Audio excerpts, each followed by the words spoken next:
Hello friend, it's Jayma here, and today I'm scrapbooking these photos of the last day, actually probably the last hour of our trip at Disney World from a few weeks ago. So these document one of the custodial crew who asked my son to help him finish up drawing the Mickey head out of water. I am going to talk about this a little bit later, but it was such a cool experience and a great note to end our trip on. So I am scrap lifting one of Erin's layouts. It's going to pop up on the screen here in just a moment. She did a double page layout, but I'm actually going to scrapbook just this left page that you see here because I only have enough photos for a single page, and this is actually going to be the closing page in my album. So I'm starting at the very end first. So I have some Disney supplies, not a ton, but I got a few supplies like this sheet here from Simple Stories, and I have a few other papers from them as well. And I already cut out some pieces that I thought I might use. And then I have these papers here that were from an older set from Close to My Heart that I have been saving for a Disney trip. And so I'm sure I'll be using that throughout this album. I've also pulled out the Turtley Sweet scrapbooking kit, and I used this kit on my Disneyland layout that I did when I went with my sister a couple months ago. I did a double page spread from our day, and that's all it's going to be, is just that double page spread. So I fit tons of photos on there. I will link that video here at the end if you're interested in going to see that. So this album that I'm working on now is going to be a whole album. So I will be doing lots of different spreads from throughout our time in Orlando at Disney World and Universal Studios. So here I'm pulling out a couple of the papers from that Turtley Suite. I don't think I want to use that striped paper with the green, but I do want to bring in some green because you can see I have some green in my photos. So I am going to bring in one of those kind of grid style papers from that. But first I want to start with my base page here, and this yellow sheet that you see here was actually a scrap in my paper pack, and so I thought, okay, I think I can make that work. That'll make a nice band down the side. That wasn't in my inspiration layout from Erin, but I wanted to add it as kind of like a grounding spot. She did have an element like that on the right side of her page, so that's probably kind of where I drew my inspiration, kind of blending the two pages together. So I'm using that black patterned paper as my frame around the whole layout, and you can see here I've got everything on my VersaMat now, and then I wanted to have a little skinnier frame in red between the black and the white sheet. So I gutted that out, and I'm thinking that I wanted to use that piece for my mats. And then I'm thinking, I don't know if I love the red as my mat because that red sidewalk there kind of clashed. So then I decided to gut out my background paper. And this was, well, actually, I think gutting out the red piece was a mistake, and I'll explain in a minute. But I did want to show you how I save the center papers from my background papers that are mostly going to be hidden. This one I think I left 1.25 inches all the way around, and then sometimes it doesn't get quite to the corners, so I just go in with my scissors and snip that. So here I'm seeing if I like the black as my mat, and I do like the black, but I don't like the repetition of that pattern. So I'm going to end up bringing in some black cardstock and just adding a skinny border around these two photos here. Also, I forgot to mention that off screen I matted that biggest photo with my green paper as kind of my focal photo, and I like that. Okay, so you see there I've got both of my background papers gutted, and this actually proved to be very difficult to line everything up and adhere them together when I went to adhere them together. So I recommend not gutting out both pieces so it saves you some frustration. Although you could gut the second piece after you've glued them together, and that would have helped a lot. Okay, so with this layout, I actually was on the struggle bus. It is so outside my normal style. I have kind of a collage in the middle with all my photos and that little souvenir that my son got. And it's just not really my style, and I was struggling. So you're gonna see that I cut out some pieces of this, but I left a lot of it in just so you could see the progression of everything. So I have a whole bunch of these die cut pieces from the kit and from those cut apart pages.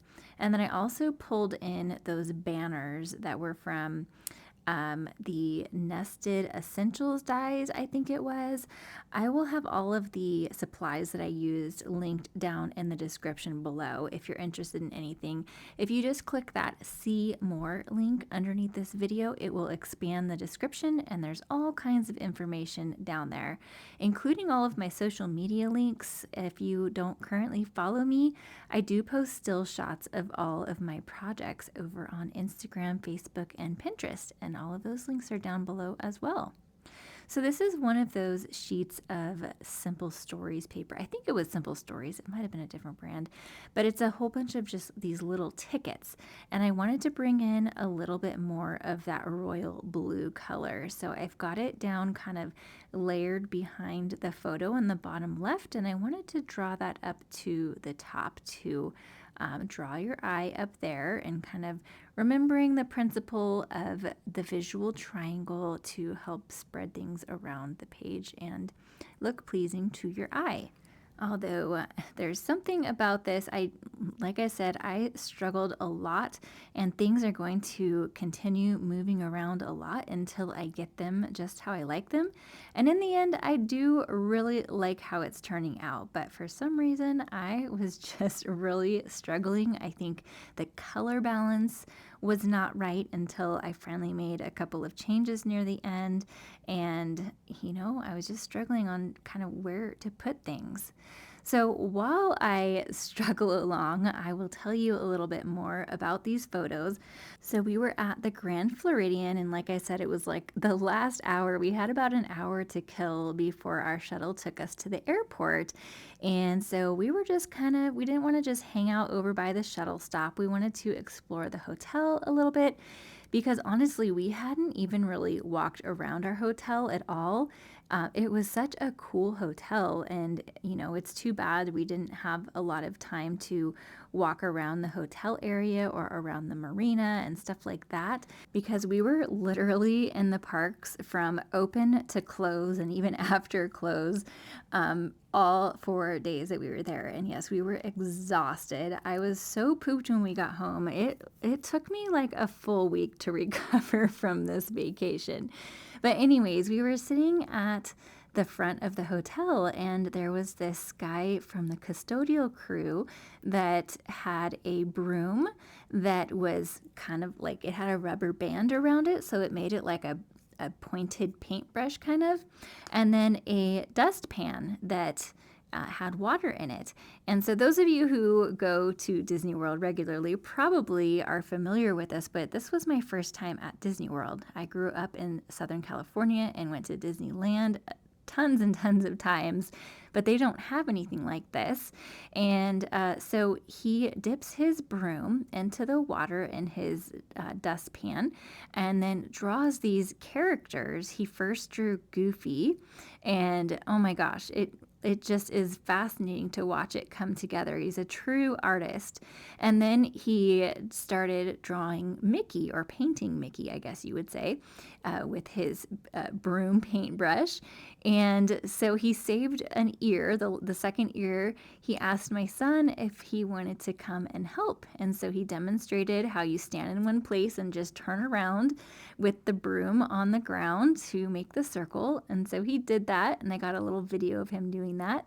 And then he had done Mickey's ear. And so then he showed him exactly how to pose to show off that you had done this artwork so that I could take a photo. And so that's the larger photo there of them posing to show off their work.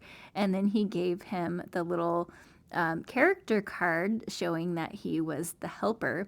And so that was really cool. It had his name on the back and where he was from. So I went into the Disney World app and gave a cast compliment for him, because I know that if you give a cast compliment, if someone went above and beyond to make your time special and you just really want to recognize them, there's a spot in the app to do so and they get recognized. And, so that's really cool. And I wanted to make sure to do that because he really made this time special for my son. And, it just made me realize that that is the magic of Disney.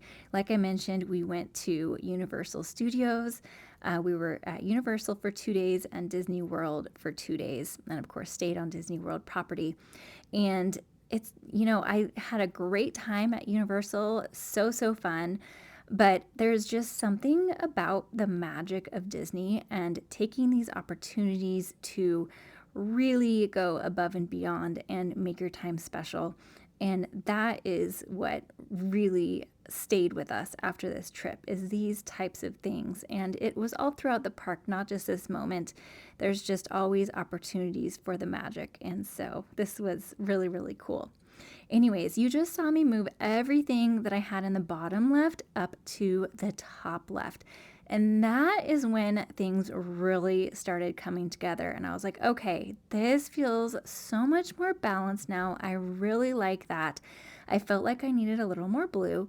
So I cut out this cut apart pocket card, which I didn't plan to use for the pocket card itself. I just wanted the blue from it. And I tucked it behind this piece here just to add a frame around it. And I really like that. I brought in a few other elements while I was telling my story. Hopefully you could kind of follow along. This little Mickey head here, it's like a little shaker. It's something, I got all of these Disney things on scrapbook.com. So if whatever's available, I'll link down below for you. But it's like, it's got quite a bit of dimension, more dimension than I normally put in my layout. So I'll use those sparingly throughout the layout. But it came with a whole bunch of those, and they're little mini shakers, and they were really cute. So I have a ton of yellow over on the left because of that strip of paper, and I thought I needed just a little bit more yellow down in the bottom right. So I'm just doing a little bit of ink blending in this one spot. Normally when I do ink blending like this, I will try to do it in like 3 spots to make that visual triangle we talked about. But since I had the yellow represented in the other spots, this is just the only spot that I felt like it needed just a little bit more yellow to brighten it up. So I'll just do that. And then I'm going to come in with my black splatters. This is my black shimmer brush. It was a product from Stampin' Up. It's very similar to Wink of Stella. So you could use Wink of Stella and recolor it with a little bit of black paint to make it black, or just use black paint. Or there's even, I found some shimmer paint that's from Folk Art now. So you can actually get shimmery black paint, and then you just need to water it down a little bit so that it is splatterable. At this point, I took a picture of my layout. After spending all of that time getting everything just right, I took a picture so I knew exactly how to put it all back, but I wanted to remove everything so I could get the splatters just behind the areas I wanted. All right, here is the finished layout. I added a few finishing touches off camera, like the little acrylic hearts, and there's also some Mickey heads. So these are called sprinklets. They were a pack of like little rubbery confetti, also from scrapbook.com. So I've got one in each of my little clusters, and I thought that was cute. So since I was telling the story through a lot of the process, I thought I would just point out a couple of things. So this strip right here was a zip strip from one of the papers. Close to My Heart used to have a 1/2-inch strip along the top of all the papers that was usable, so that's where that came from.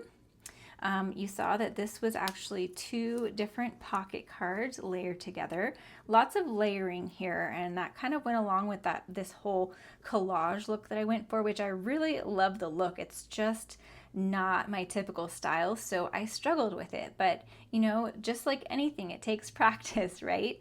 My friend Amy over at Paper Therapy with Amy, she thrives on this whole collage style. She usually will do 2-page layouts with like a collage across the whole thing, and it looks amazing, and I love it. I just need to do it more to get more practice, I guess. So I have a couple of pocket cards that have like all the rainbow colors here and here, and I really like how those brought in all of the colors, like the green that I have backing my photo, because I really wanted to use green, but my other papers didn't have it. So that really helped bring the green in, and I have the green here, here, and here. So we've got the visual triangle. The blue has a visual triangle. Everything has a visual triangle for the most part, but it just might be a little bit different placement. There's some stuff up here. We've got the red making a visual triangle. I use the red sparingly because, like I mentioned, this color red is so different that it was kind of clashing, so I didn't use a ton of red, just a little bit to accent it, because you can't have a Disney page without red, right? So anyways, I'm really happy with how it ended up. Here is kind of a look at that little shaker. It's so cute, but hopefully you can see there is quite a bit of dimension there, so it's going to add quite a bit of bulk in my layout, so I have to be careful using that. I don't like having a ton of bulk, but I think because this is a vacation album, it's not going to have, you know, as many pages as like my annual albums do. So my journaling will go down here. I'll probably type that out onto clear sticker paper, the Avery sticker paper, so I can tell my story in a smaller font and have that right there. But otherwise, this is complete. I hope you enjoyed it. If you'd like to see the other Disneyland layout I did that I mentioned, that's on screen now. So you can go ahead and click that, and I'll see you over there. Bye.